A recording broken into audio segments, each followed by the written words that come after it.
చర్చ వేదికలు పెడుతున్నామంటే మతోన్మాదుల వలన సంఘానికి జరిగే నష్టం ఏముంటుంది? మతోన్మాదులు మహా అయితే ఏం చేస్తారంటే సువార్త చేయొద్దని అడ్డగిస్తారు, మహా అయితే కొడతారు, కేసులు పెడతారు.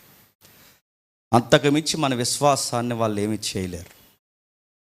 ప్రమాదం ఎవరి వలన జరుగుద్దంటే ఇదే బైబిల్ పట్టుకొని మేము క్రైస్తవులం అని చెప్పి ఉపదేశకులమని సెలవిచ్చుకుంటూ స్పీకర్స్గా కొనియాడబడుతూ వాక్యాన్ని తప్పుడు విధానంలో ఎవడైతే బోధిస్తాడో ఆడు మనలో ఉన్నవాడై ఉండి వాడి వలన ప్రమాదం. మనకి మరలా చెప్తున్నాను, ఈ ప్రకటన మీరు కట్ చేసి యూట్యూబ్లో రిలీజ్ చేయండి.